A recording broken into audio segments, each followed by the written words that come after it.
special mercy.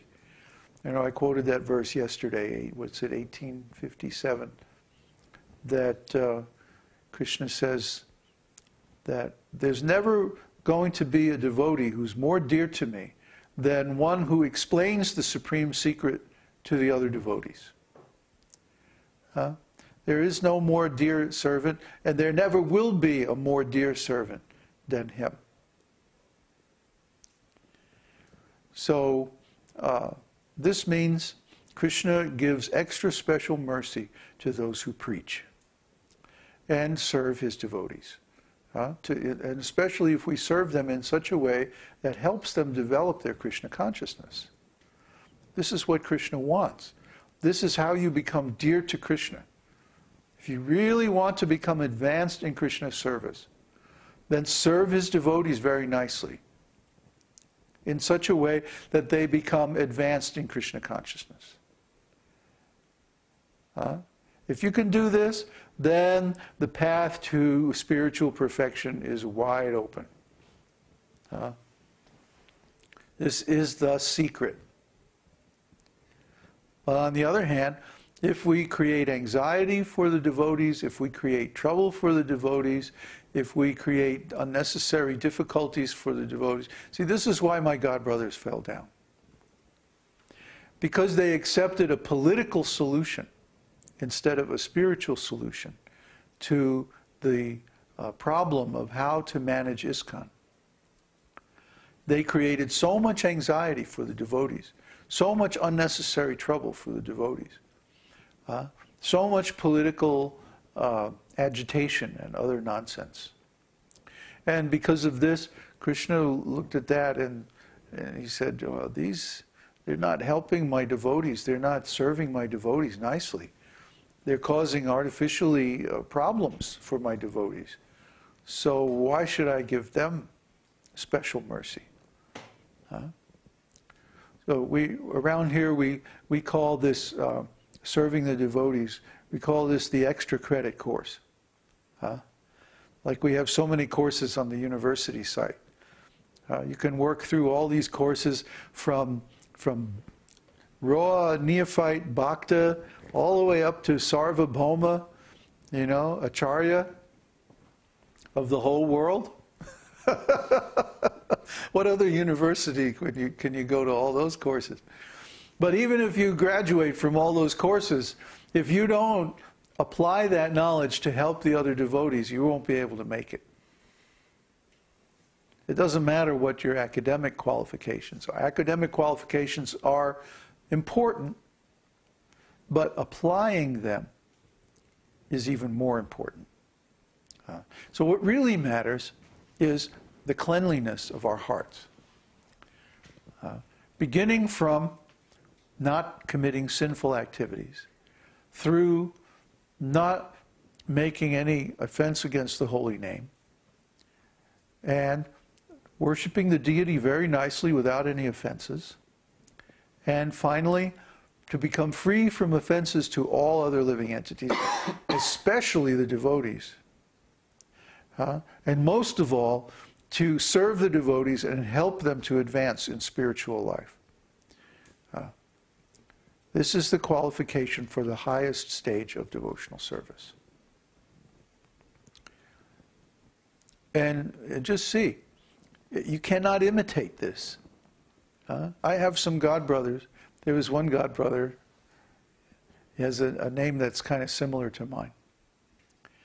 And he was going on the internet and YouTube and all of that, and putting up videos of his preaching. And he's claiming to be self-realized. And actually, I think he was kind of ripping us off. He was like trying to do like the same line or the same kind of style of preaching, you know. But it just came out, he got in so much trouble. Everybody was writing him like, stop posting this nonsense. Come on, you know you're not qualified, you know. You know, he was getting so much static from everybody because he was trying to impress, and you could see very easily that he was trying to impress other people, especially other devotees. And, you know, that doesn't work because devotees any devotee who's been around for a little while knows what a service attitude is. And you better have a service attitude if you want to get anywhere with an experienced devotee, because they know that this service attitude is the key to spiritual advancement. They may not always be able to manifest that attitude themselves, but at least they know. But people who aren't devotees or who have very limited knowledge of devotional service, they don't understand this. They're still there trying to solve their problems. I want friends, I want money, I want respect, I want people to look up to me, I want to be influential, I want to have some power, I want some fame, I want this, I want that. But this is the neophyte stage of devotional service. Krishna says, 4 kinds of pious men surrender unto me. Those who are in distress, those who are in need of money, those who are curious, and those who are in knowledge. And of those 4, the one in knowledge is dear to me, because I am dear to him. So what he's saying here is that the other 3 are more or less neophytes. They're more or less licking the outside of the bottle. We have this story we tell about. You have a jar of honey. And it says right on the cover, it says honey, sweet honey. Right? Oh, great, sweet honey. I can taste this. And you start licking the bottle. Well, what are you going to taste? You're only going to taste the glue on the label. That's all you're going to taste. You have to open the jar and go inside, and then you can taste the sweet. Similarly, in devotional service, to simply approach on an external platform and try to imitate what other devotees are doing, well, it's probably a good start. Better than nothing. But the real path of devotional service is completely internal. It's completely based on knowledge, transcendental knowledge, not ordinary knowledge, and purity of heart. So without these 2 qualifications, transcendental knowledge means knowledge from the scriptures, and purity of heart means that you cleanse all the sinful reactions, all the materialistic desires, all the offenses, all the misunderstandings, all the doubts. Like the last few days around here, we've been cleansing doubts. It's like, come on, where's your doubts? Bring them out, come on. And resolving all of these doubts. Because if you don't resolve your doubts, how can you go on ahead with full confidence? We're about to go on this, big long journey, like halfway across the planet, and meet all these people that we've never met before, and have this big powwow and this big meeting and this big ceremony and all this stuff. And oh man, I mean, this is a big operation. And then we're going to go to India, and we're going to be setting up a corporation and a charitable trust and all this stuff, and getting land and doing this and building houses. And oh man, I mean, we're getting set to do this huge endeavor. So we can't have anything holding us back. We can't have any doubts holding us back. We have to have full faith, full confidence to go ahead with this very ambitious, well, it's not really risky, but it's complicated.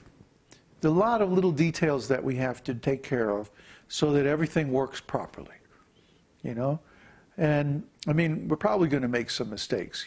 We have the same experience. We've done this 3 times now. In Mexico, in Chile, and now we're going to go to India and do it again. And yeah, we're getting better at it. Coming into a foreign country, scoping out the landscape. Where do we want to be located? What do we want to? How do we want to live? How are we going to supply ourselves? Yeah, we've gotten a lot more mobile, a lot lighter. And, but it's still like our whole trip is more than you can carry on an airplane. We have to ship at least, no? Really? Well, except the kitchen stuff and like that. Yeah. But all of the media production equipment and all that stuff we can pack up in boxes and take with us on the planes. So that's very cool. Mobile production box. Yeah. Adventure box. Huh? Mobile production adventure box. Oh, I see. Okay, so anyway, so we're going to do this. We're going to go to India.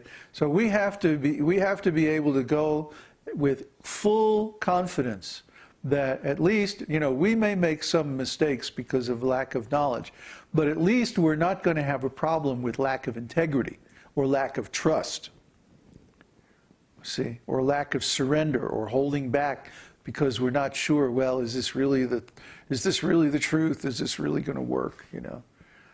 We have to have that full confidence to go ahead and just get the job done because there's very little time left.